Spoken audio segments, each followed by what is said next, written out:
Joe gets me every time. What is happening, everybody? How are we doing this morning? Happy Sunday. Happy week number 10. Exciting stuff happening, and we're about ready to get this week going here. On my left here, I got my man from same guy from last night, man. It's like we are almost in the same chat room almost every gosh dang minute. I got my man, Jeff. Jeff, how we doing this morning? Doing well, bud. You know, good to see you boys again. Obviously, with the addition of George, we're missing our buddy Jason. He's kind of he's kind of the glue. Sometimes it holds things together, but we'll see what we can do without him, just because he's that important. So, but George usually brings the thunder with some stats, so I love it. Got it. You got it. And with that, we got our man on the bottom left. We got my man George. How we doing, man? Absolutely fantastic. I want to give a shout out. Happy belated Veterans Day to all the veterans that are out there tuning in, watching. Thank you guys for your service. Happy birthday to the United States Marine Corps. The United States Marine Corps birthday was on Friday or Thursday. It was Thursday or Friday. One or the other. It was the 10th. I get my dates confused. Did you see the hype video, George, this year? I've seen a couple of different ones floating around. Yeah. Okay. Yeah. The one I saw was pretty. Yeah. It felt like I wanted to go out and like run a marathon after watching that thing. So I want to give out shouts to them. Shout out to Homeless Jason. He is currently, so from what I've been told, is there's a certain bridge that is just giving out a whole bunch of money that like the guy that normally there is got COVID or something. So Jason is taking his spot panhandling, and it was just too good for him to pass up. So that's what he's out there doing. Oh, I thought he won the bum fight. I thought that's why he was actually able to. I thought he won this weekend's bum fight, and that's why. So I thought it was kind of a point forward thing until somebody reclaimed that corner. Well, he did win the bum fight, but I will never doubt Jason's hustle. If there's an opportunity for him to stand on the corner and make some more money, he will absolutely do it. That sounds about right. And I just showed you right there, Jason, checking in. How we doing, brother? I'll definitely miss you. And the man from down below, last but not least, we got my man Joe. What's happening, man? Hey, ready to rock. So it's looking like Kenny Galladay is going to get legitimate snaps for the Giants today. I was almost like, Kenny who? You know, he was so 6 weeks ago, but and then, you know, real quick, just to break some other news, it's looking like Matt Stafford is not going to play for the Rams today. So it's looking like Johnny Wolford will probably wake this Ram offense up potentially in Stafford's absence. And last one I'll give you real quick before we jump into things is Adam Schefter is reporting that Kyler Murray is a true game time decision. They literally will not make the decision until they watch him in pregame warmups. That being said, Colt McCoy purchased a bunch of tickets to the game last minute last night. Maybe that means he's starting and he's bringing the family in. Time will tell. Absolutely not. I know one thing about Kyler Murray. He's going to answer the Call of Duty, okay?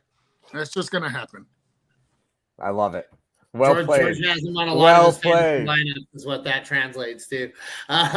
George needs him to play today, so he's mentally willing it. Jason said there is lots of money under the bridge, and he did win the fight. So I guess it's a little bit of both in that instance, right there. Don't doubt that man's hustle. He hustles harder than anybody I know. That's it right there. Yeah, I mean the dude's in space 90% of the time. For Christ's sakes, what more do you want? Make sure you guys are out there hitting that like, subscribe, following us on Apple Podcasts, YouTube, Podbean, Twitch, Facebook, Spotify, anywhere you can follow people. You can follow us, and so why not? And give us those 5-star reviews. Make sure you go to ToiletsToTitles.com where the best videos, articles, all the fantasy content you're going to need right there in one stop. I mean, we got IDP, we got Dynasty, we got Devi, we've got the best guys in the business out there. I'm telling you, check this stuff out. Check out the schedule, see what appeals to you, and make sure you join in that Patreon. I'm telling you that for $3, you get in the Discord team chat, which is a blast in its own. For $7.50, you get one-on-one draft advice when you need it next season. $10 gets you a free entry into the Frankenstein. To me, that's the best value for your buck because the Frankenstein is such a fun league, such a good time. You're definitely going to want to get in a part of that. And so with that, let's go ahead and kick into our questions. First, we got off with our man, Steve. What's happening, Uncle Steve? How we doing this morning? He is still a T2T fanatic. I better just throw that out there because Steve is our biggest fan. I'm telling you, I love Uncle Steve. Although this question makes me very, very upset that he's asking this. He says, Frankenstein question, pick 2, Cup, who he stole from me I hope they can censor that later or something like that. With Stafford out, Judy or Amon-Ra St. Brown. And if you can tell, yes, I'm still a little bit goddamn bitter that you stole my favorite player in the NFL from me, Steve. Screw you, Cooper Kupp. I'm going to give you the wrong advice here, but go ahead, Joe. I'm going to let you lead this off. Pick two, so you got to play Cooper Kupp. I don't give a crap if my foreskin's thrown to him. And then I think on the other one, going back from our conversation last night with Judy and Sutton, I think that I'm going Amon-Ra St. Brown and Kupp. I like it. Jeff, who do you like? I know you were pretty high on Judy last night, if we remember correctly. I knew that was coming up, Mikey. Yeah, although, yes, I am high on Judy this week is from a DFS standpoint. But I'm sorry, you cannot take Jerry Judy and Russell, with Russell Wilson thrown to him over Kupp or St. Brown with whoever thrown to him. So I just can't go Judy as much as I like him in DFS for a cheap price this week. I like it. And George, what about you? Well, if Joe's foreskin is throwing to him, let me just clarify that right now. That is absolutely horrible advice, okay? But I don't think we have to worry about that. So, it's 100%. You still roll with Cooper Kupp. Still roll with Amon-Ra St. Brown. I don't care if it's Stafford thrown to him. I don't care if it's Wooford thrown to him. The only time I'm sitting Cooper Kupp is if it's a bye week or Joe's foreskin thrown to him. Other than that, nope, you're starting him. Let it roll. I feel like we have a new member of the T2T team. We'll have to make it a new Twitter handle out there. Okay. And I'm going to say, if you have to ask this question, you don't deserve to steal Cooper Kupp from me in the Frankenstein, Steve. You son of a gun. Chris's video says Mooney, Dulcich, or Pickens half PPR. Which one are we picking? George, lead us off. Ooh, this is a good question. I'm going to lean Mooney here. Let me pull up. I'm way behind this one. I don't even have the schedule pulled up. So they're playing Detroit. That's who I thought they were playing. Detroit is dead last in defense against the run. They're dead last against the defense in passing. I'm rolling with Mooney. Justin Fields has looked absolutely fantastic. Now, a lot of that is due to his rushing. But he has been the ball a lot better. Mooney's been getting more and more involved each week. I'm rolling with Mooney here. I like it. Jeff, who do you go with right here? Yeah, I'm going to have to go with Mooney too, especially when you have the addition of Claypool there that kind of takes some attention, or at least he garners attention and kind of gets Mooney a little bit more opportunities. He has been doing well. Justin Fields, although he's been on quite the roll on his feet, he's getting more. You see more and more through the air each week. So Mooney's going to get some opportunities against that inept Detroit defense. That's for sure. I actually agree with that as well. So what do you got, Joe? Yeah, I mean, so Mooney's 8, 5, 6, and 12 for targets his last 4 games. And I know we talked about him from a DFS perspective last night, but I'm just kind of starting to like him in general. If Fields is going to start to really, produce, and now the Claypool addition, I like Mooney a lot here. I really like Pickens too. However, I think with the clunker he threw down last week, I think we just have to proceed with caution with him in that offense still, as obviously they're very young and getting their feet wet. But love Pickens going forward, Dynasty League. But we're talking this week. I definitely think that's Darnell Mooney. And Dulcich, 4 weeks in a row, double-digit points. You can't ignore that, but it's still Mooney. Mooney for my money. So I'll give you some stats for Mooney just because he's got 12 PPR points in 4 of his last 6 games. The Lions have allowed 11 receivers to score at least 15 PPR points this year. In Detroit in 2021, Mooney had 10 catches, 148 yards, 15 targets, and scored at least 17 PPR points in each meeting. Go ahead, start Mooney. Yep, nope, it's been good. I mean, all 3 of these guys. Now, the one thing is Pickens is good. Pickens gives you that very high ceiling, but he also gives you a very low floor with zeros. I mean, like this guy's had a 0, he's had a 2, he's had a 3. Mooney did have the same tendency, in my opinion, but it seems like he's kind of gotten off that, gotten more involved. So I agree. I think it's Mooney for my money as well. I'm liking it. We got our man Patreon. He says, what's up, guys? He says, who do we like this week at running back? Pick two. We got Najee, Herbert, Pollard, Hines. Joe, start me off. Yeah, this one's a little, and I haven't looked. Have we gotten an update on Zeke Elliott yet? So he's questionable. Yeah. What I've read is he's not worried about how many snaps he gets. He just wants to be ready for the end of the season. So they're going to proceed with caution with him. Yeah. So I mean, Pollard is an absolute start if he doesn't play. But I think actually in this group, I'm going to start Pollard regardless, and I still think I'm going to go.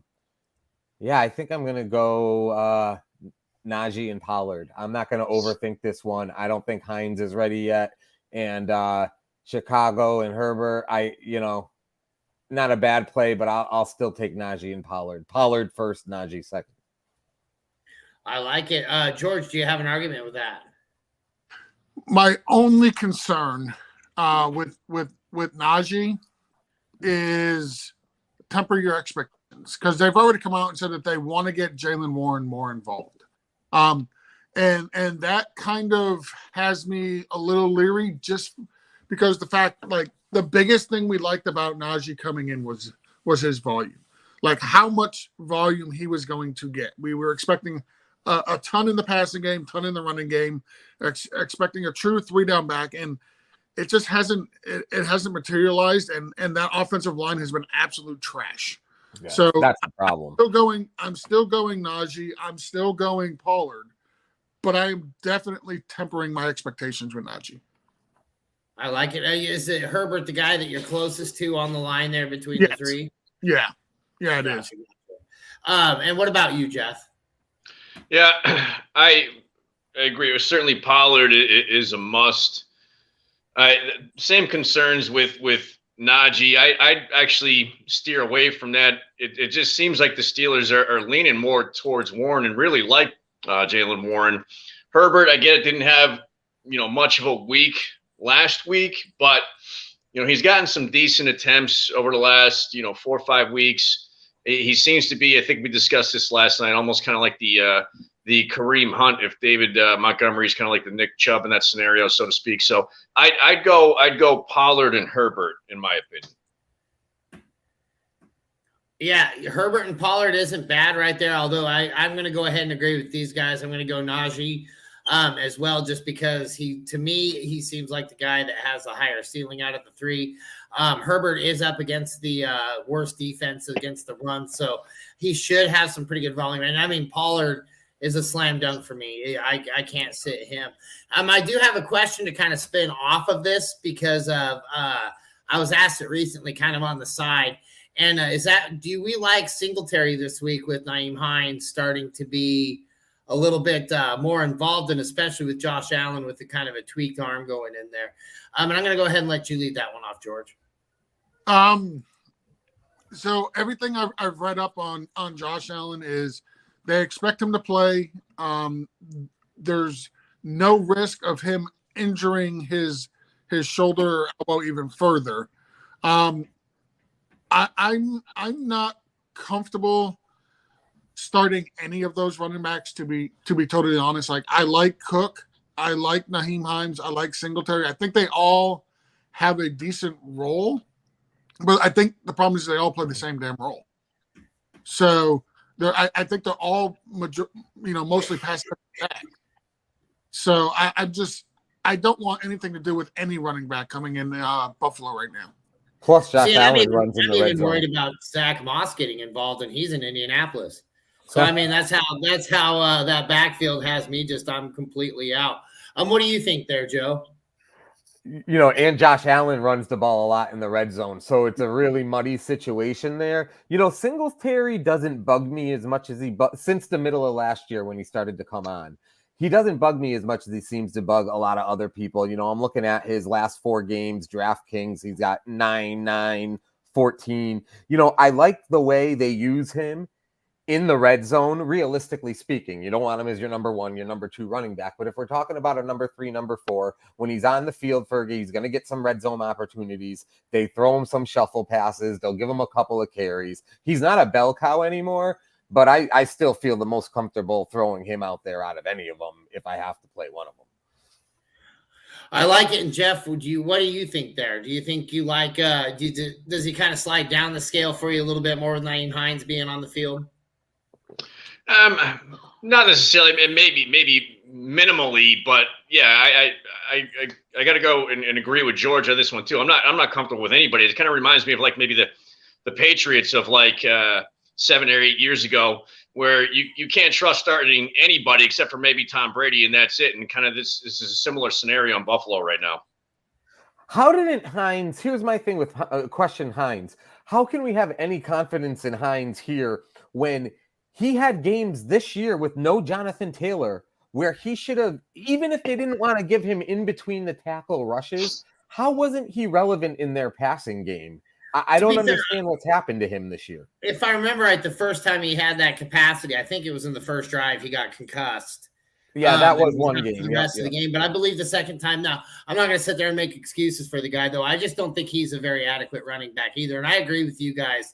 To me, he does devalue Singletary a slight bit because he's, we're talking about 8 runs a game that the Bills actually do. So, out of 3 running backs, we're going to have 8 runs. Now we're splitting into those kind of carries. He might get 3 runs. He might get all 8. Either way, even getting all 8. Now, that has worked out for Singletary several times this season because he also was involved in the passing game and he's able to get the touchdown. So for me, it's like it's kind of a bummer when you see him do that because it throws off the fantasy analytics of a guy like that. But, yep, so I'm a hard avoid on all of those guys right there. Let's see here. The thing with Singletary as well is like he has not rushed for a touchdown at all this year. He's got 0 rushing touchdowns, and he's only got 2 games with more than 10 PPR fantasy points. So, it's just that backfield is a better NFL backfield than a fantasy. Yeah. Here's the bottom line. If you were going to make an anytime bet on a Bills rusher on any game for them, you're putting that money on Josh Allen for a touchdown. Like, he's got the best shot of scoring a rushing touchdown for the Bills every single week by a landslide. I love it. I love it right there. Our man Jason says favorite omelet fittings. And I'd just like to interject really fast because we had Rich say meat and cheese, which, come on, Rich. Like, of course, meat and cheese, but what kind of meat? What kind of cheese? Come on, man. This is an omelet. I'm going to have to go with bacon, ham, and green peppers and cheddar, man. That's, for me, that's the best one at Denver. What about you, Joe? I'm going to go like bacon and broccoli. That's cheddar. Not bad. That's and not a lot bad. of hot sauce. A lot of hot sauce on an omelet for me. There you go. I love it. What about you, Jeff?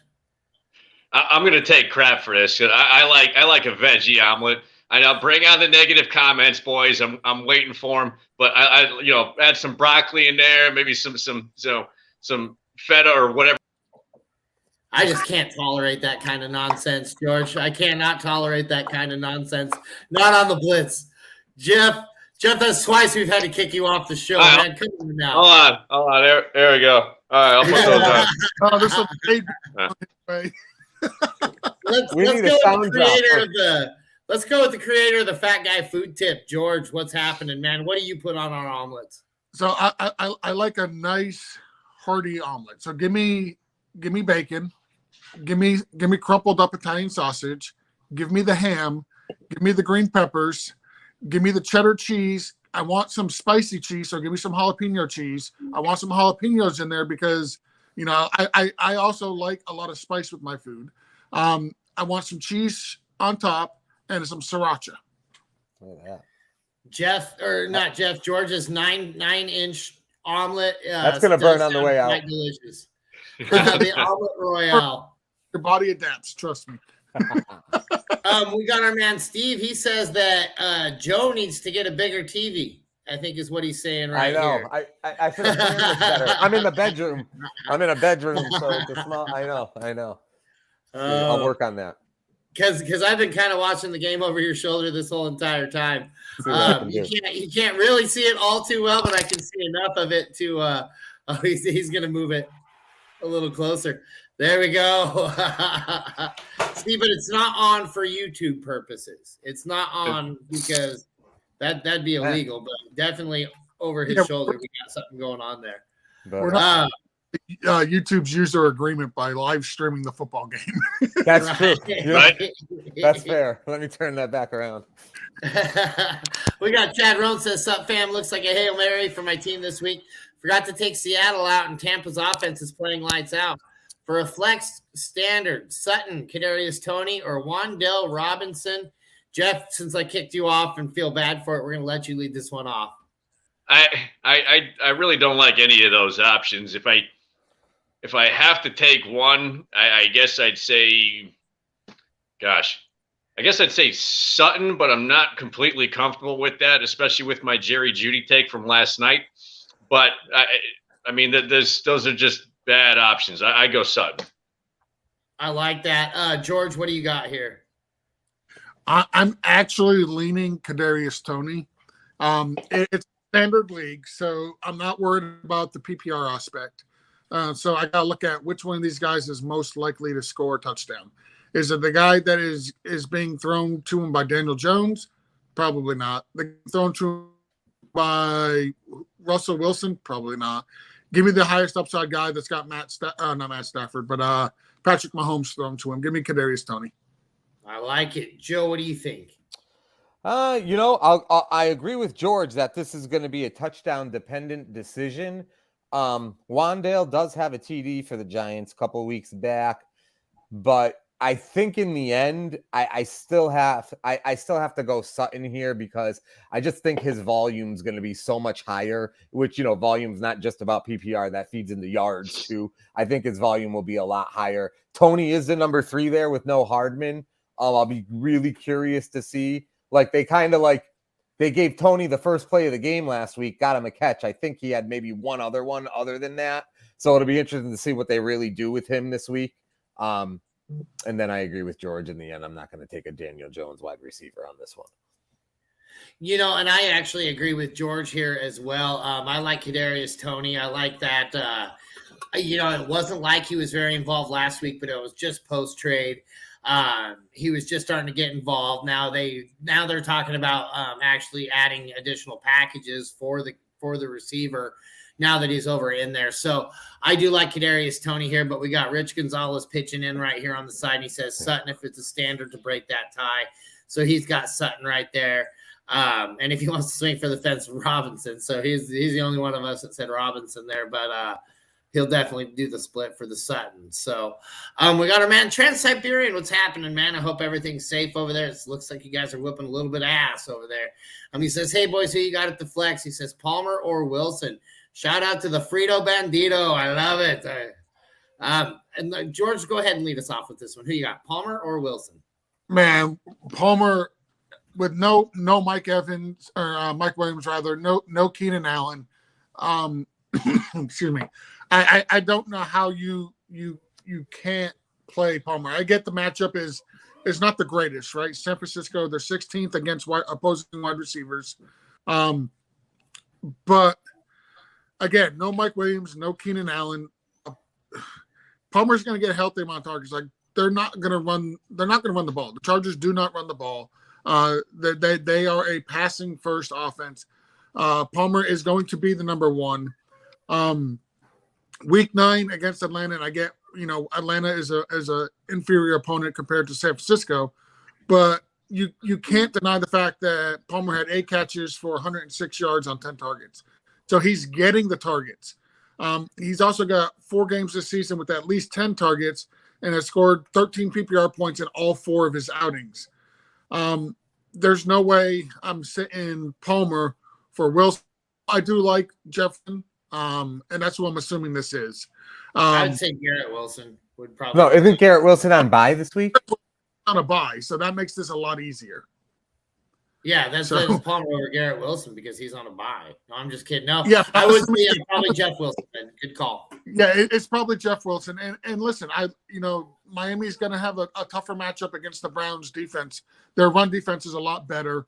Give me the guy who's the starting wide receiver on a pass-first offense versus the backup running back on Miami, who they will use him, don't get me wrong, but I don't think his volume is going to be nearly what the opportunity Palmer's going to give you. Yeah, I'm trying to think of any other Wilson that there could be, and Russell and then Phillips, Wilson Phillips.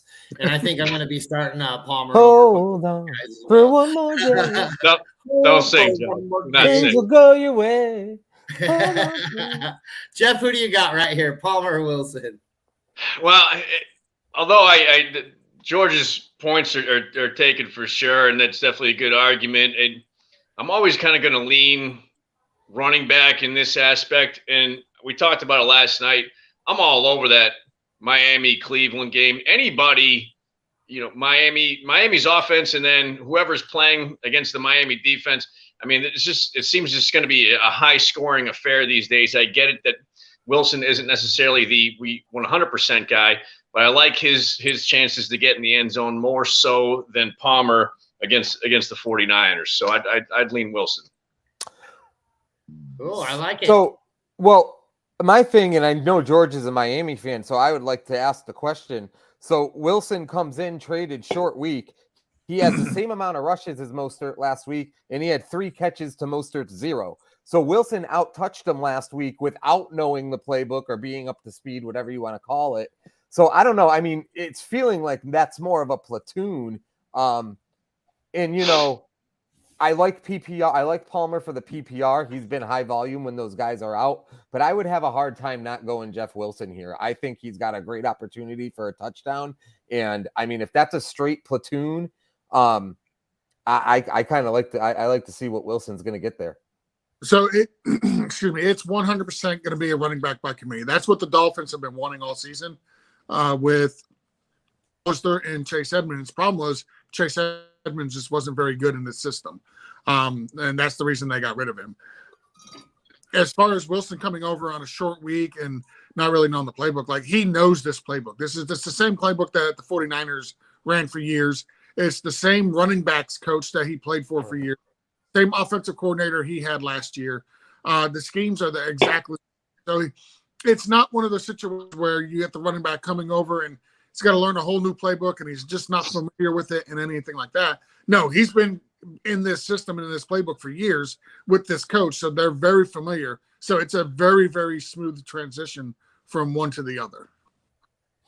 Yeah, and I'm actually going to go ahead and lean on Jeff Wilson Jr. here as well. I'm going to outvote George. I do love Palmer a lot, but anytime I can go with a running back versus a receiver, give me the volume of a running back every time, especially on a team where I feel like Miami's going to probably be ahead relatively quickly and want to lean on that run to kind of run that clock down. The next ones will make me hungry, but this one made me laugh. He said broccoli should have muted Joe too. Fair enough. Listen, I ain't gonna lie. When they both said broccoli, like in the back of my head, I'm thinking that's something I have never thought about putting on an omelet. Like it's like putting raisins in a cookie. Like who the hell does that kind of stuff? We got Dustin Zetrin saying Peoples Jones, Tony, or Treylon Burks. Jeff, I'm going to go ahead and let you lead this one off. Even though I think we'll keep it consistent. I kind of answered that question basically with how I answered the last one. I'm leaning Peoples Jones just because you just said it a few minutes ago, Mikey, that Cleveland's gonna probably have to be playing from behind, have to throw a decent amount. I really like Amari Cooper and Donovan Peoples-Jones this week, so I'd lean Peoples-Jones in that aspect. I like it, George. So I'm not trusting Treylon Burks coming off IR first game back. Like let's not pretend he was blowing it up before he went on IR. Like he was trash beforehand. So I'm not trusting Treylon Burks. He wasn't trash. He wasn't great, but he wasn't trash. Listen, he lost the bum fight to Jason this past weekend. Okay, that's not what the guy has been. So, yes, when I say he was trash, Mike. I'm going Donovan Peoples-Jones here for the reasons that Jeff mentioned. I do expect that game to be a high-scoring game. Miami, So I expect the Dolphins to try to put Xavier Howard on Amari Cooper, and I expect him to have a safety over the top to kind of give him some help because he's been trash for the most part this year. That, by the way, that's gonna be my word of the day. I don't like it. You're just Trash. yes. George loves trash. The Dolphins, their passing defense is ranked 23rd against opposing wide receivers. 10 wide receivers have been able to score at least 12 PPR points against the Dolphins. DPJ has a nice streak going of at least 11 PPR points in the last 3 games. In 4 of his past 5 outings, he's got at least 71 receiving yards, 4 of his past 5 games. So he's kind of on a little hot streak here. I'm going to go with DPJ here against the Dolphins, and I 100% agree it should be a high-scoring game. I like it. And Joe, what do you think here? Yeah, I mean, I would say Tony for the home run. If you want him, he could catch the 70-yarder for a TD, go for a few more. But to George's point, I mean, Peoples-Jones has been the pillar of consistency for what he is, right? A flex-type player or a cheaper DFS play where you hope you can get double digits from him, and you've been getting that lately. And this week, it's going to be a game script that probably lends itself to them passing more. So I like Peoples-Jones as the safest play. And I would go Peoples-Jones, but there is definitely something to Tony too, and he's got a shot. I just want to see what they're really going to do with him throughout a game. And home against Jacksonville, if the first couple home runs, let's say, go to MVS and Kelsey or whatnot, Tony could get phased out of that game plan real quick if they route them early. So, and I agree. I like Peoples-Jones here as well, but I mean, for me, it would be Tony. I feel like he's probably the most talented receiver on that team. I think he's better than Smith-Schuster. I think he's better than MVS. I don't know. It's hard to say because we haven't really got to see a whole lot of him with Patrick Mahomes. But I think that we might have something dynamic and special there. I'm actually trying to grab Tony in a lot of leagues where I can because I feel like it's only just going to get worse and worse, or better and better if you're the guy who owns them. But if worse and worse if you're trying to go for that. We got Rams defense or Arizona defense. It looks like both quarterbacks might not play. And boy, I tell you what, these are both defenses I like a whole awful lot this week. I'll go ahead and lead this one off. I'm leaning the Rams just because give me the guy with Donald. I like even though I like the other side with J.J. Watt, but I do like Aaron Donald's defense. I think that defense does shut him down pretty well. But boy, I think both of these are pretty equal plays. What do you think there, Joe?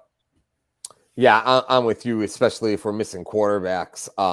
I think both of them are a great play. I guess I would probably choose if both QBs are out, I guess I would take the Ram defense, but I'd be happy to play either this week. I like it. Jeff, what do you think? I think Joe said he's a true game time decision, but if Murray's playing, I like the Arizona defense. If he's not, then you got to go Rams.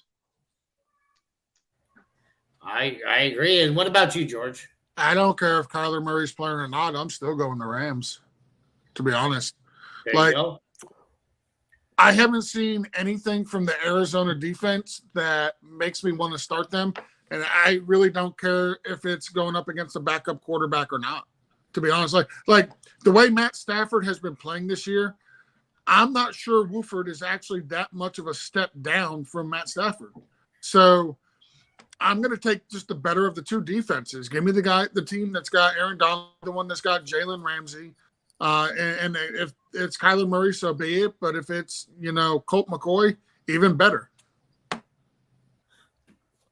I like it. No, and like I said, I let it off. I like the Rams defense here. I think that they're going to be just fine. But again, I think it's going to be fairly similar. Ryan also asked Palmer or Ayuk. George, lead us off. Well, I already talked about Palmer. I gave some of his stats earlier. I am going to roll with Palmer on this one.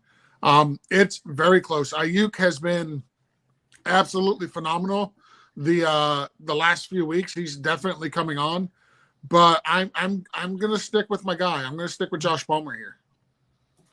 I like it. Joe, what do you think here? Yeah, this is tough. I have a similar one with Ayuk and Rondale Moore, who I really like. But Man, this is tough. If it's a peep, yeah. You know what? I think I'm gonna go Ayuk. I think I'm gonna go Ayuk. Palmer, I think I would reserve as more of a better DFS play. In a league play, I think I'd take Ayuk here. There you go. What do you think, Jeff?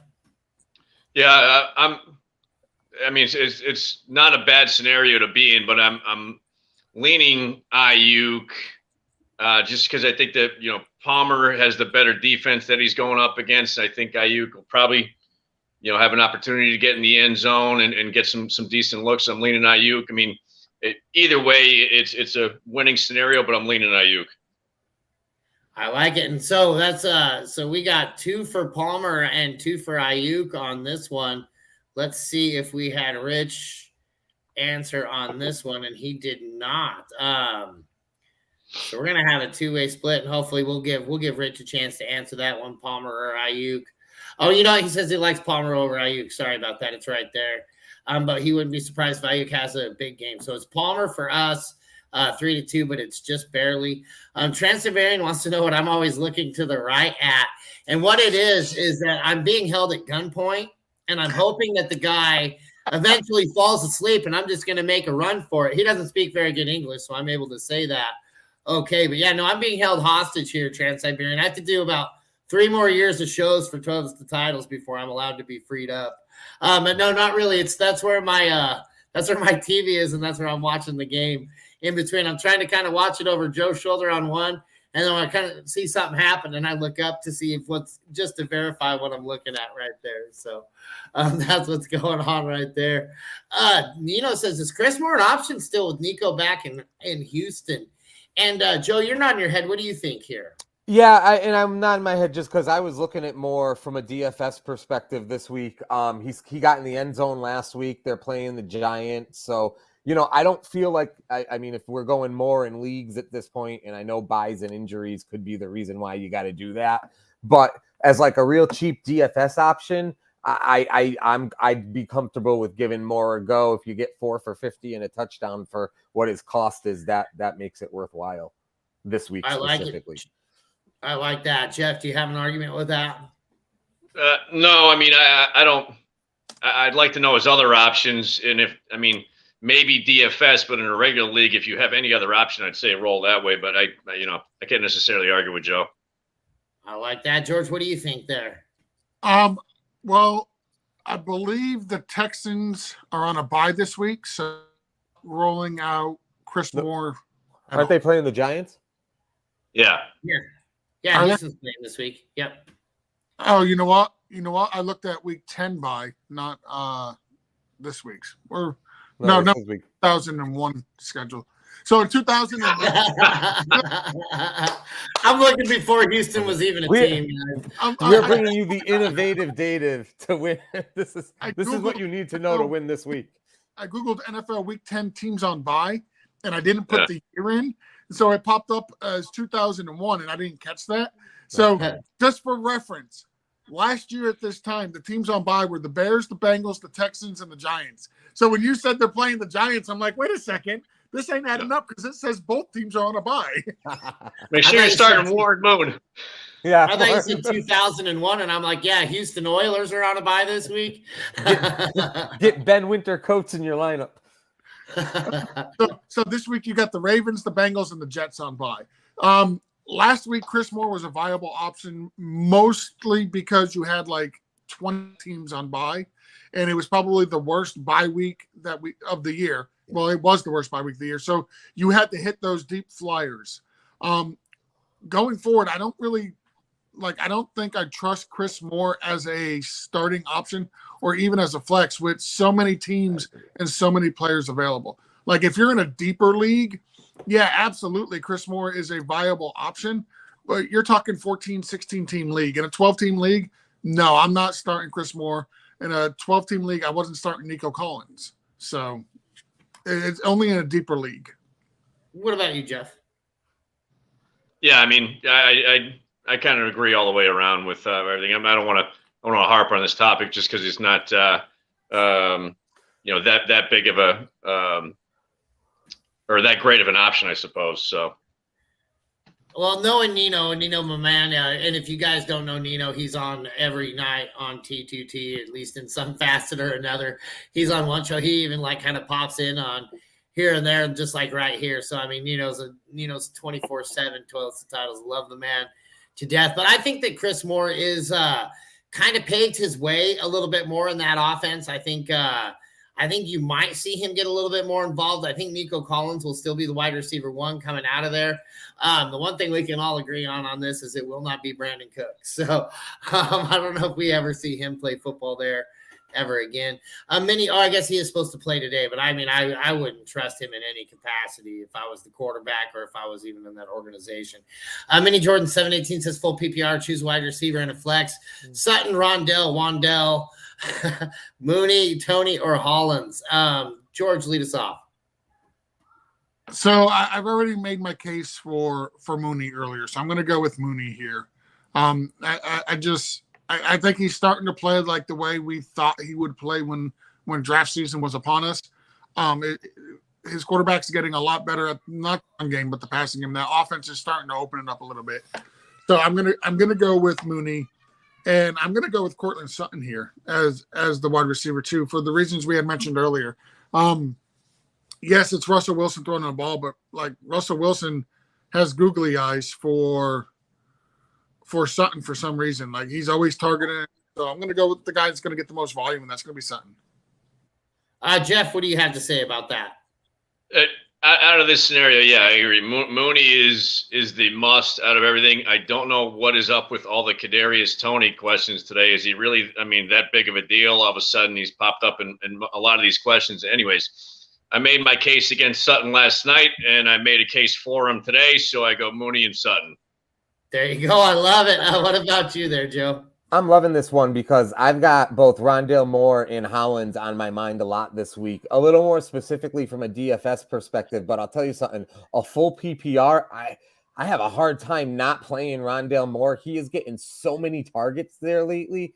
I would definitely go Mooney. It's hard not to play Sutton, even though I really don't love them or that offense in general. I would probably take a flyer on Rondale Moore here. I really like what he's been doing for them. I'm kind of with Jeff on the Tony. I know he's hot because he's slated as the number 3 wide out there today, but I feel like I need to see a little something before I'm consider starting him over guys like Mooney. Hollins is interesting with no Renfro. Hollins goes really high volume target wise when he gets the snap count there. But their offense has just been pretty inept in general. So I'm going to go Mooney. I'm going to take Rondell, understanding that a lot of people go Sutton and understanding why. But I love the target share he's getting there right now. Hopkins is back, but with Hollywood Brown out, Moore is still a very vocal point of that offense.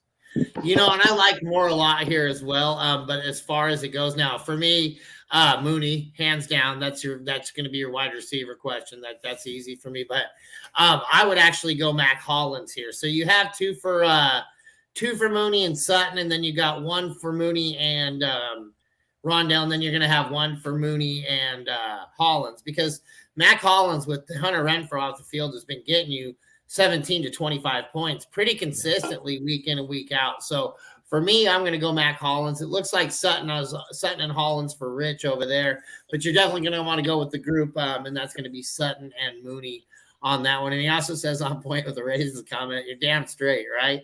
And yeah, there's the reason, right? Tony breakout without McCole Hardman out there.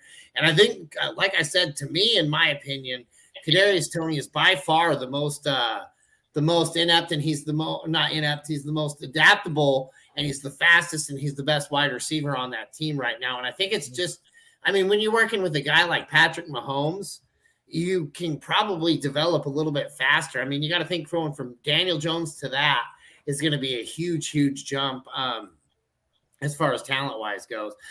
Steve Evans says in the Frankenstein, Ertz, Schultz, or Tunyon. Joe, you're shaking your head because I'm gonna lead that off with you. What do you think? Well, no, this is a good one too, because I love, Schultz with Dak back is back in the game. He's getting a big target share there for the Cowboys, but it's hard. Ertz, and I don't know, well, Frankenstein, so we do have PPR. Ertz with the touchdowns, it's just I don't think, as much as I like Schultz this week, and he was on the waiver wire a lot. I feel like he was a great tight end pickup for the week. I just don't think you can sit Ertz, and I don't think Tonyan should even be. If I'm Schultz and Ertz, I'm offended that Tonyan's in this question. I love it, George. What do you think? I am sorry, I wasn't really paying attention. I'll get to Steve's question here in a second, but I literally just watched Leonard Fournette pass the ball from the Wildcat to a 45-year-old Tom Brady. And let me tell you right now, that is never a good thing. Like, Leonard Fournette should be benched for even considering throwing a pass to Tom Brady, okay? Did he catch it? Throwing the ball to Tom Brady as a wide receiver. He threw a pick. Did he really? But he threw it to Tom Brady. No, you don't throw the ball to Tom Brady. That's stupid. Anyway, I'm going with Dalton Schultz here. Back. It's a good matchup for Schultz. I always contended Schultz should be a top 6 tight end this year. I understand, he was injured early on, missed a bunch of time. Week 8 against Chicago, he had 6 catches for 74 yards on 7 targets. Hopefully the knee injury is 100% behind him. The Packers have allowed 3 touchdowns to tight ends in their past 2 games. Hopefully Schultz can get you in the end zone this week. I understand this is a Frankenstein. Go with Dalton Schultz. Dalton Schultz. Jeff, what do you got to say here? Well, certainly Tonyan's off the table immediately, but outside of Travis Kelce, I think Zach Ertz has been the most consistent tight end this year. Not that I don't think Schultz is a good option, but I'd lean Ertz just for consistency. So I'm surprised Mike didn't say he should bench Cooper Kupp. Well, no, I was going to say I would go with Tonyan, but you stole Cooper Kupp from me, so I wouldn't trust a word I said right there because I am going to try to give you the worst advice ever because you stole Kupp from me, and I will never forget that day, Steve. I will never forget that day. DJ Hall says DeAndre Swift or Jamal Williams, Singletary or Mooney for his flex, full PPR. Jeff, lead us off. This is a good question. I like this one. I mean, on the second half of it, I think we're all kind of leaning. I believe we're all leaning Mooney on that one. The Swift Williams question is really interesting. I mean, that's almost a coin flip. I'm leaning Swift just because he seems more viable in the pass game than Williams, and I think that I think we're going to see some scoring probably out of both of them. But I'm leaning Swift more so than Williams, and then Mooney on the other end. I like it, George. What do you say there? Yeah, I'm 100% going Jamal Williams rather over DeAndre Swift, and that's not something I would have thought I'd say at the beginning of the year. Williams had a bad game, a bad stat line last week. That is absolutely true. But he did register 24 carries for 81 yards. So he's definitely getting the volume there. DeAndre Swift has been banged up. It seems like when they get close to the goal line, they're going with Jamal Williams. If I'm not mistaken, he is near the top of NFL running backs in total touchdowns with 8. Excuse me. Chicago is 29th against the run, so it's a great matchup for both DeAndre Swift and Jamal Williams. But I'm leaning on Jamal Williams here. He's been the better of the 2 backs. He's been the most productive. The Bears have allowed a running back to score at least 12 PPR points in 8 games in a row. I expect that to continue, and I expect that to be Jamal Williams. Williams should lead Detroit in playing time like he's done the last couple of weeks. I wouldn't be surprised if he finishes a top 10 back this week if he gets in the end zone. I'm going Jamal Williams. And as far as Singletary over Mooney, that's going to be Mooney, and it's not remotely close. Awesome, yeah. And like he had said here, he's playing both. Currently, he's got Swift, and Williams in there. So that's definitely a difference. Jeff, what do you got to say here? Yeah. Same kind of thing there. Mooney for sure. Although, like I was mentioning, I believe I'm leaning Swift. I mean, George makes some great points about Williams. Certainly, he's a viable option. It's a kind of a coin flip. I was leaning Swift just because of the passing game. I think he's more of an option than Williams, but they're not bad options. I actually think I like Swift. He only took 10 freaking snaps last week, and the guy still scored 8 points. He's got no injury designation. Dan Campbell quoted saying he's going to get a little bit more work this week. And Swift is one of the few running backs where he actually doesn't need red zone touches to be effective because he's such a big play breakout. And I appreciate everything Jamal Williams has done. But I think this week I'm going back to DeAndre Swift. But I would also say from a league perspective, I don't have a problem, especially against Chicago today. I don't have a problem playing both of them.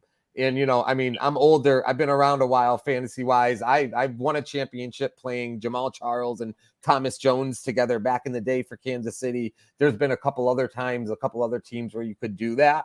I'm not saying you want to do it every week, but I think to George's point, I would be shocked if both of these guys didn't get double-digit points this week right off the bat. And I think I'm actually kind of confident playing Swift and Jamal Williams right here. I don't mind I really don't mind that play even a little bit. I think that would I think you're right. I think with Mooney, I like Mooney out there, but I just, again, you're going to hear me say this time in, time out. If you're going to give me the wide receiver versus the running back, give me the guaranteed volume of the running back. A limited Swift is still a damn good option to me as far as what we're seeing with Mooney, because at least when he's getting that limited work, he's actually getting the work. So for me, I don't mind Swift and Williams here. I also don't mind Swift and Mooney. If I have to pick between the two, Swift and Williams, I'm picking Swift because I do think that they feature him a little bit more this week. Although Jamal Williams will always be involved because he's earned it, man. Yep. He's definitely earned it. And we definitely saw you on there on Twitter. I don't know if you saw me flash up the Twitter question there, buddy, but we got you out there. I appreciate you hopping in here, listening. Make sure you hit that subscribe. We're here every week, my man. He says, better joke. George's internet is still in 2001. I love it. And then, says more hit for me last week. Yeah, more hit for me last week, too. I had a league where I had to play him, and it was no fun. Brandon Williams says, Rondell or Thielen PPR? George, lead us off here. Who do you got? Man, you guys know I'm a big Thielen guy, and this is a tough question because I like Rondell, but I'm a big Thielen guy. Under my head, I think I'm gonna go Rondell Moore. He led the targets. He led the Cardinals in targets last week. And honestly, Brendan, this is all contingent on Kyler Murray playing. Okay. Right. If it's not Kyler Murray, I'm going Thielen with Kirk Cousins. But I am 100% going to go Rondell Moore if Kyler Murray plays. He led the Cardinals in targets last week against Seattle. He had 8 catches for 69 yards. He's got consecutive games with at least 8 targets and 7 catches. 69 yards and 14 PPR points in the last 2 games. So I like the volume that he's getting. He hasn't really been overshadowed by DeAndre Hopkins, which is, except for the first game D-Hop came back. Like, that was a ridiculous amount of targets. Like, everything that they threw was going to D-Hop. I'm going to go Rondell Moore with the caveat that it is Kyler Murray who's playing. If it's not, it's going to be Thielen. And I got to look. What time does does anybody know off the top of their head what time these games go? Arizona's 4. I don't know about Minnesota. I think Minnesota's 4 as well. Yeah, that I'll look up the actually. Minnesota's 1 o'clock, I believe. That makes it even worse. I'm going to go Thielen. I'm going to go Thielen. I don't want a chance that Kyler Murray does not play, and then I'm stuck playing Rondell Moore just because I don't think Colt McCoy can support both DeAndre Hopkins and Rondell Moore. Yeah, I love Rondell Moore, but I gotta agree with that scenario there. You gotta probably go Thielen because I don't want Moore with McCoy, even though I really do love Rondell again with Murray playing. But absolutely, Jeff, do you have an argument with that? No, and the funny thing is, yeah, I was leaning more until we brought up the times of the games, and I think simply because of that, that's a really good point to bring up. So to me, it's a flip of a coin, but because of what the guys are talking about, I'd say Thielen. I'd definitely go with Thielen. I like it. Yep, and I'm leaning Thielen here too. I don't feel like that's a really bad play either way. Too that Kansas or that Minnesota team has been playing lights out, playing really good football lately. Andrew Miller says pick 2 for PPR in the flex spots: Gibson, Wilson, Montgomery, CEH, and MVS. Jeff, lead us off. So, I mean, these are decent options. I'm going Wilson for sure off the bat just because of what I discussed earlier, that I'm all over that Miami-Cleveland game. And I'd have to say I'm kind of leaning Montgomery. He seems to get a decent amount of volume. I know we talked about Herbert earlier, but Montgomery's getting a good amount of touches, and I see a decent amount of points being scored in that Detroit-Chicago game. So I go Wilson, Montgomery. I like it. Joe, what do you think? Yeah, this is a good one. I definitely go Wilson. Man, I don't know what the hell's going on with Robinson and Gibson for the Commanders. I don't know if I can touch that. I think because of potential game script with being home against Jacksonville, I hesitate. Yeah, but the Bears are home against Detroit. I want to go. Hilaire gets into the end zone. They throw him those little shuffle passes, and first and goal, second and goal. I really like how he takes those for a lot of TDs. But with the matchup, I think I'm going to go Wilson and Montgomery. I like it, George. What do you think there? Yeah, I'm definitely going Wilson and Montgomery as well. They're both pretty decent matchups. We expect the high scoring game with Miami and the Browns. A little bit about Montgomery because we haven't really talked a whole lot about him. Detroit is 20th against opposing running backs. They have allowed they've allowed the second most. They being the Lions have allowed the second most rushing touchdowns in the NFL this year with 11. 8 running backs have scored at least 12 PPR points against Detroit this year. There have also been 4 sets of tandems to score at least 11 PPR points against the Lions, including the Eagles with Miles Sanders and Kenneth Gainwell, Washington with J.D. McKissick and Antonio Gibson, Minnesota, Dalvin and Madison, and Dallas with Zeke and Pollard. I like both Montgomery and Khalil Herbert. We talked about Khalil Herbert a little bit earlier as well. Montgomery's got at least 15 total touches in 5 games in a row. Over that span, at least 12 PPR points in each one of them. You got to start Montgomery. He's a phenomenal matchup.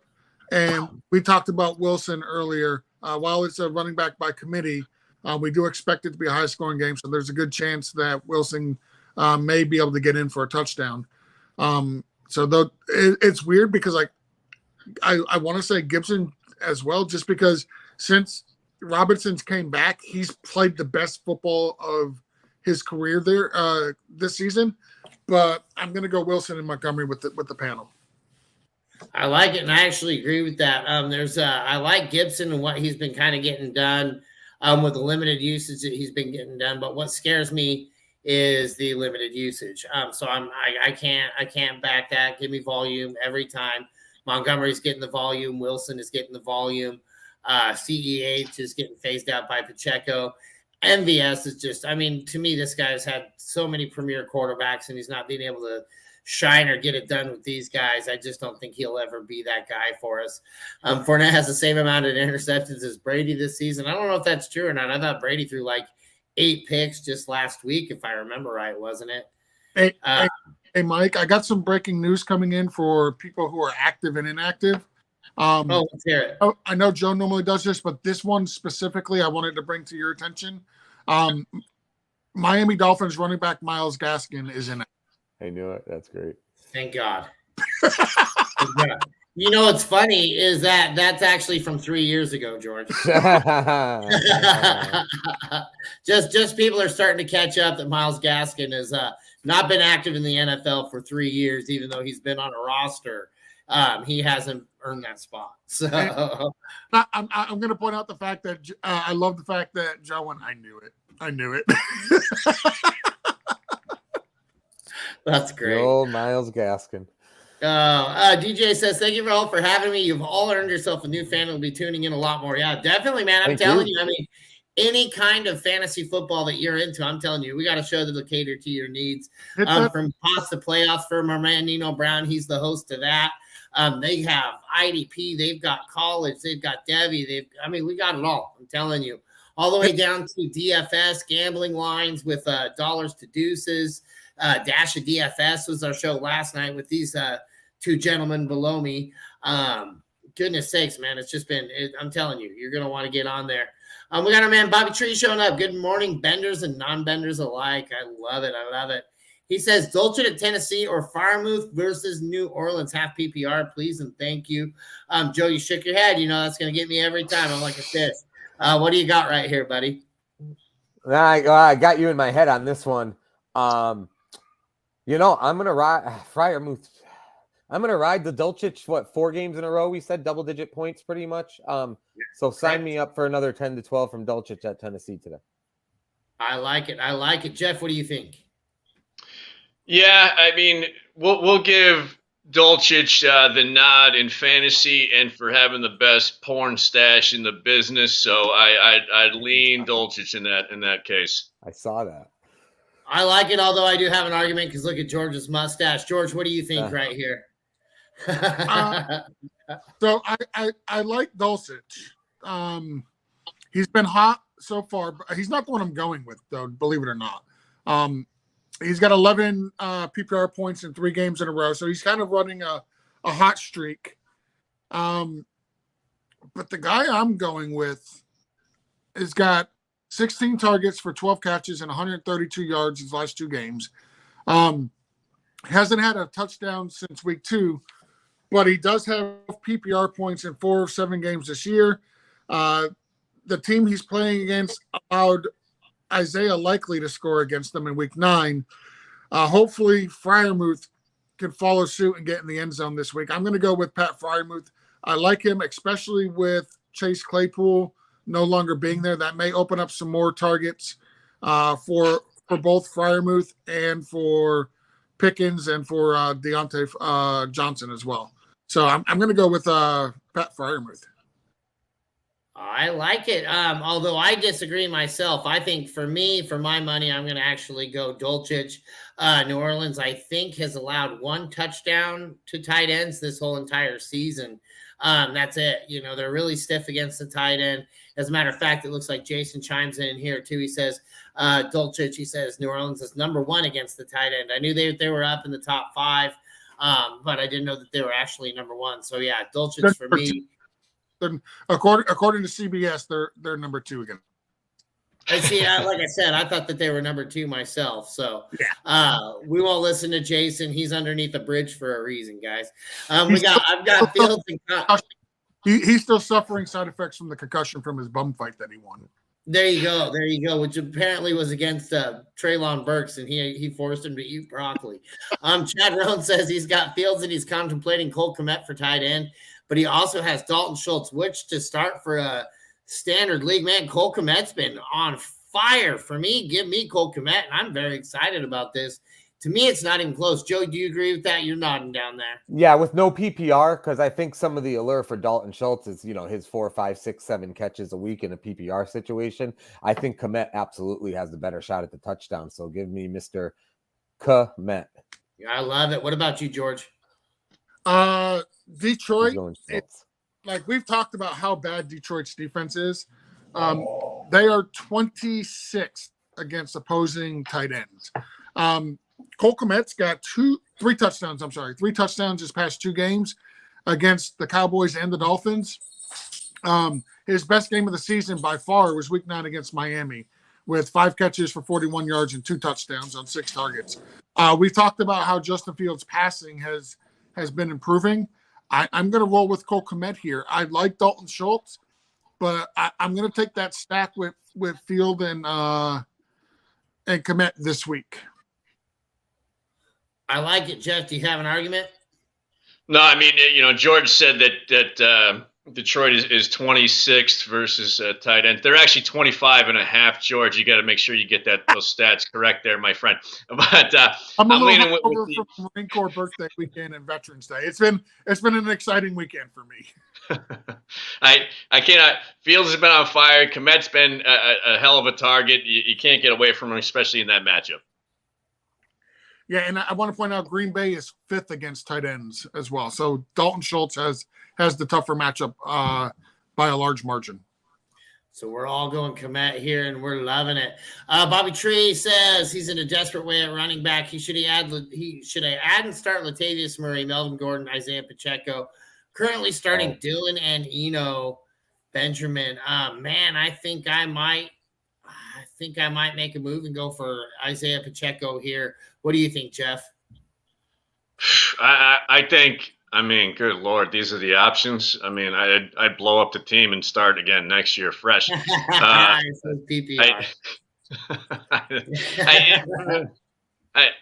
guess, oh, God. It seems like maybe Latavius Murray seems to be maybe a guy who can get in the end zone. I'd kind of say Latavius, but I'm not 100% confident about it. All right, I'll pick up that side. I think Melvin Gordon's got the best shot there to get in the end zone. I know he fumbles, he's a mess, but they already even came out and said that they're going to make sure he gets his touches in this situation. They got Edmonds now, though, too, right? Yes. Fact check me on that. Yes. Yep, correct. The bottom line is this: it doesn't even matter. You can't play Eno. So I think Gordon. I think any of those options is a better start than Eno, but I would gravitate towards either Gordon or Pacheco. I like it, George. What do you got here?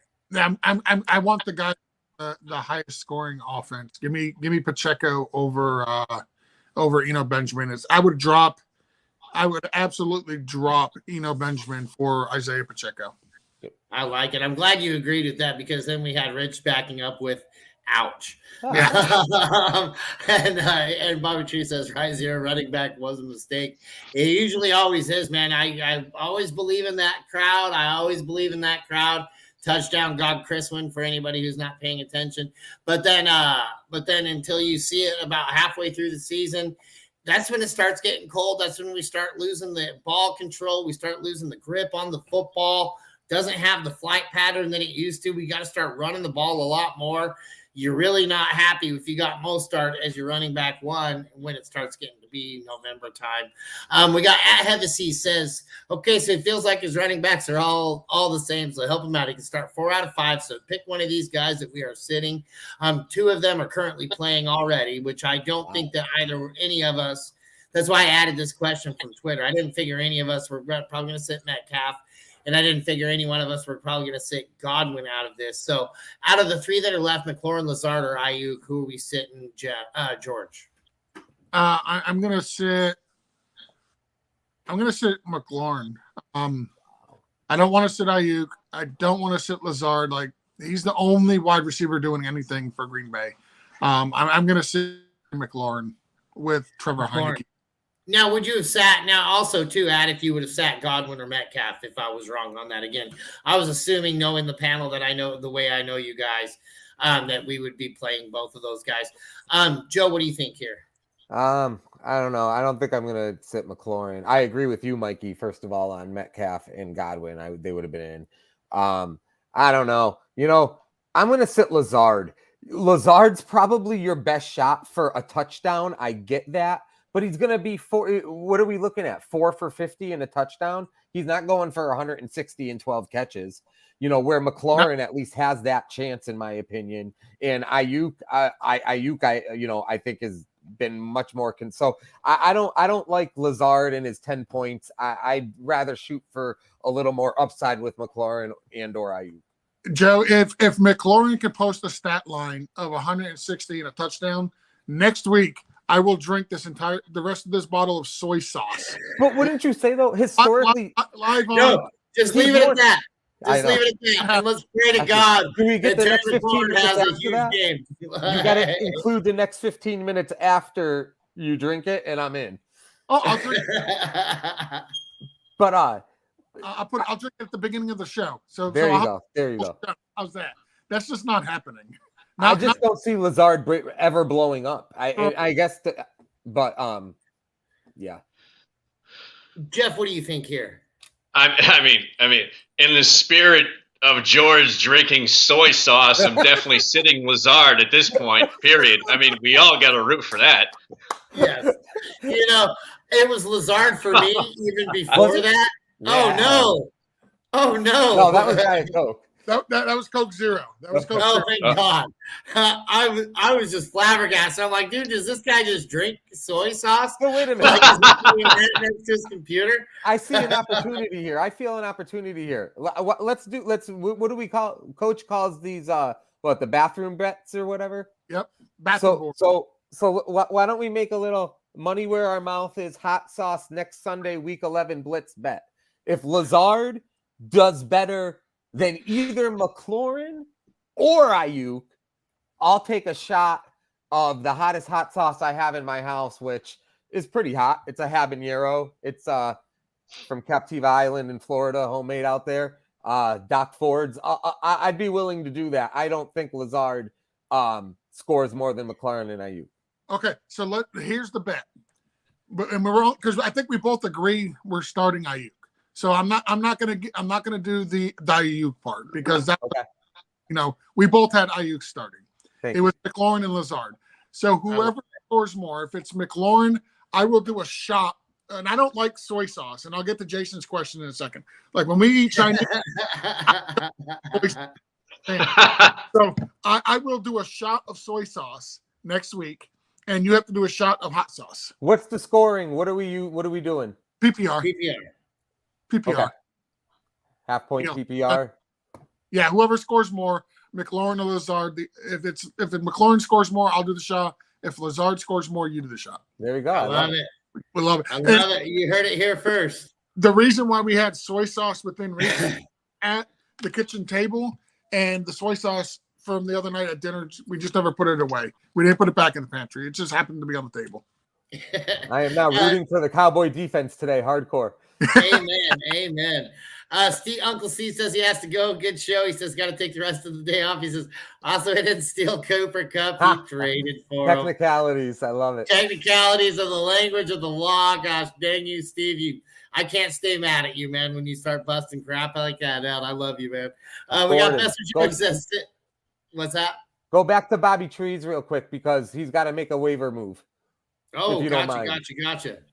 Sniped on Pacheco. So we got Gordon, Murray, McKinnon, and no drop Eno over Drake.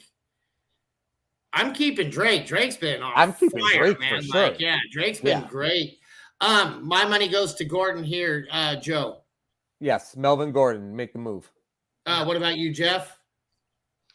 I mean, like I said before, I kind of like Murray to beat a guy in the red zone. So I'll disagree a little bit. So you'll go Murray, George. I'm drawing a blank on Murray. Which Murray is that? Latavius, I think. Okay. DeMarco. If this is a PPR, I think I want to go McKinnon, to be honest. He's been, if I'm not mistaken, McKinnon's been pretty good as of late. I'm going to go McKinnon. Screw it. McKinnon gets one shuffle pass a game from the 5-yard line every week to get into the end zone potentially. I'll give him that right off the bat. Every single week, it feels like they run that play for him. I agree. Yeah, no, but so I can't depend on that either. That's 2 for Gordon, 1 for Murray, 1 for McKinnon. So you're going to want to go McKinnon or Murray. McKinnon has actually been leading the Chiefs in snaps. For so far this year, like for each game, he gets the most snaps of any running back on that team. Did not know, by the way.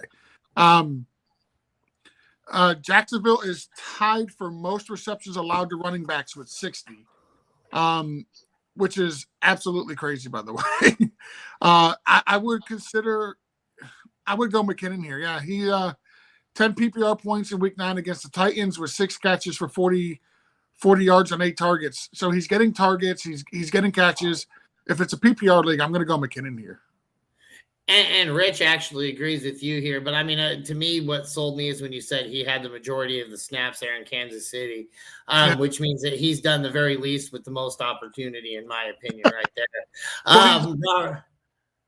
Bobby Tree says Dillon or a Denver running back. Now I'm playing Dillon in this instance. I like AJ Dillon a lot today with a staggering Aaron Jones. Does anybody argue with that? Would you rather play a Denver running back or Dillon? Dillon. I drafted Dillon mistakenly thinking he was going to have a big year. He's been such a disappointment. I can't go with the guy. That's just my opinion. He's really sticking to that every week. So upset about this. I do like the sentiment there because I feel so terrible about all my Dillon shares, but I do feel like this might be the week that it could actually pay off for us with Aaron Jones, like I said, kind of being a bit staggered. Bester Jones, we got to sit one of these guys. We got Aaron Jones, speaking of. We got Swift, we got Fournette, we got Godwin, we got Lazard and Cooper. Same thing here. I didn't figure we were probably going to be making a habit out of sitting Godwin or Fournette as hot as they've been during the year. So it's between these three. Jones, Swift, for Lazard or Cooper. I'll go ahead and lead this one off. It's Lazard again for me. I can't play Lazard when I've got opportunities of Swift, Jones, and I really like Amari Cooper today. Jeff, what do you got? Yeah, I love Amari Cooper today too. Can't sit the other guys. I'm sitting Lazard for sure on this one. Excellent, George. What do you think? Yeah, I'm sitting Lazard here. I mean, you've already actually. I think I'm going to sit Aaron Jones. I want to go with Lazard over Aaron Jones, especially with that ankle. Aaron Jones is facing the number 2 rush defense in Dallas. It's going to be a tough game. I'm going to go with Lazard. Well, but hold on. George is compromised with his soy sauce bet, so take that for what it is. Joe, what do you think? Right? Yeah, I think you got to go. I do see what you're saying about Aaron Jones, but you can't leave. The FOMO with Jones is too big. You got to sit Lazard. I agree. Yep, I love it. We're sitting Lazard there. We got Suns 816 says Cousins or Herbert this week at quarterback for fantasy. Man, to me it's not really relatively close. I love what Kirk Cousins has been doing, but he doesn't do enough with his legs for me to like him. I'm going Herbert. Joe, what do you think?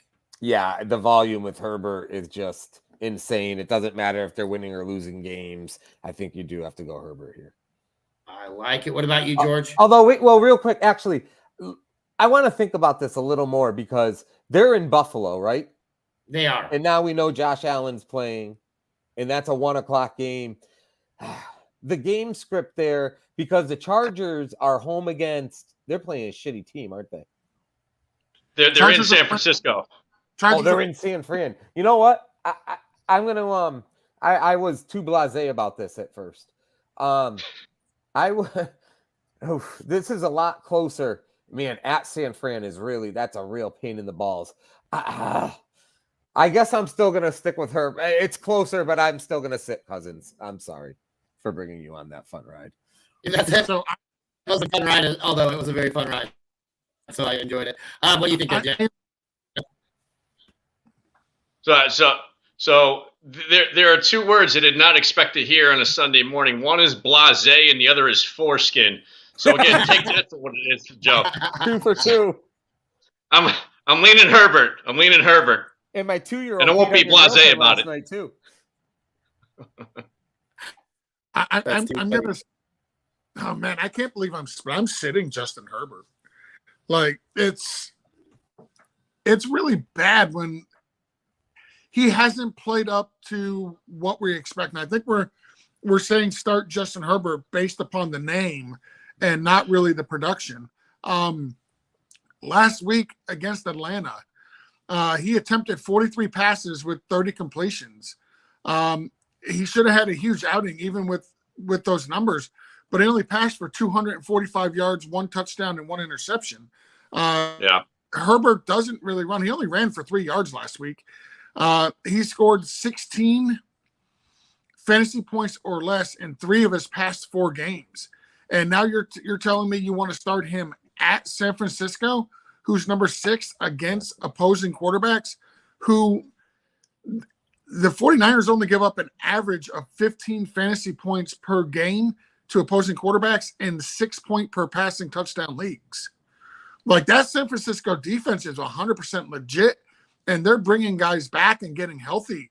Like, I want nothing to do with this matchup with San Francisco and Justin Herbert, especially with no Keenan Allen and no Mike Williams. Give me Kirk Cousins. He looked fantastic last week. That B.J. Hawkinson, you got Justin Jefferson, you got Adam Thielen. Like, give me the Cousins.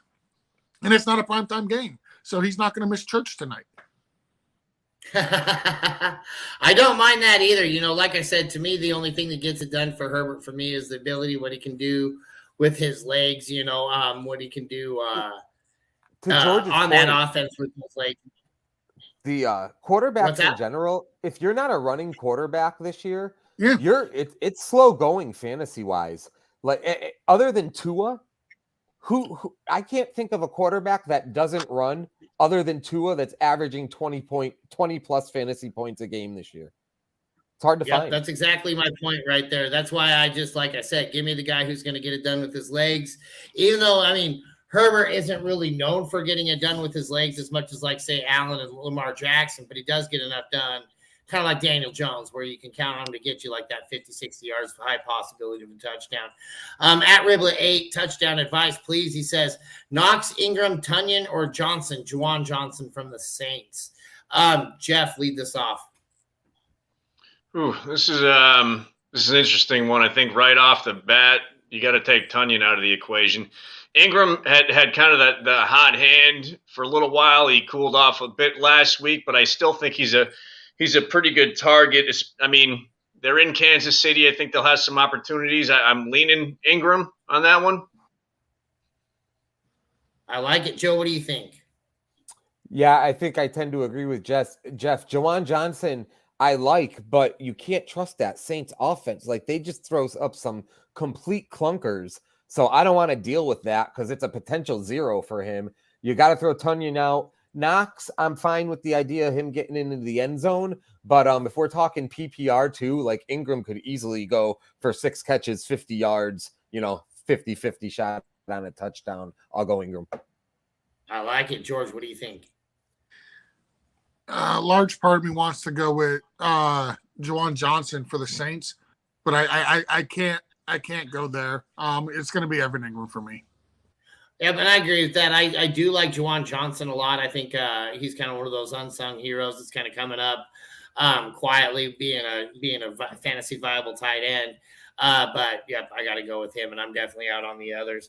At Hail to Henry says choose one full PPR: Fournette, Sanders, Fournette, Ayuk, or Sanders, Ayuk. And again, on this one, to me, it was kind of between Sanders and Ayuk because I don't think that we'd be sitting Leonard Fournette in any given instance, in which case I feel like we'd be okay again today. It seems like he's having a pretty okay game. And now make sure, too, you say that if you would have sat Fournette here. George, what do you think? I'm assuming this is Miles Sanders, correct? Correct, yes. Yeah, I'm going to go – I would have gone with Fournette, and I think I would have gone with Miles Sanders. He's been playing lights out. Like, he's playing the way – we thought he would play when he was drafted, when everybody was excited about him. It's a high-scoring offense in Philadelphia. Their schedule is the easiest remaining schedule in the NFL. Like, they've played absolutely garbage team outside of Dallas this year. I'm going to go with Miles Sanders and Fournette is what I would have gone. I like it. Joe, what do you think? Yeah, you can't sit Miles Sanders right now. I still don't feel like people are giving him the credit that he should be getting for the season he's having. Not a lot of touchdowns, I'll give you that with him, but still got to go Sanders. And with that said, guys, I am jetting week 10. Let's do this. Good luck. I'll see you guys next week. Absolutely, man. Thank you so much, Joe. And you take care. Enjoy the rest of your Sunday. Good luck today. And Jeff, go ahead and close this one out for us.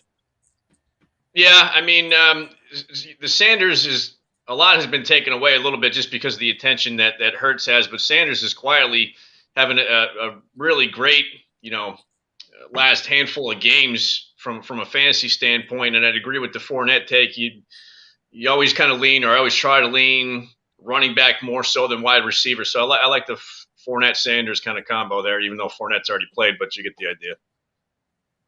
Yeah, same here. And that's like I said, if Fournette would have been an easy sit right there, I wouldn't even included it in the question. But the fact that it was for me, he was an auto start as opposed to an easy sit. That's why I put the question on there. And then Ben Android says Flex 1.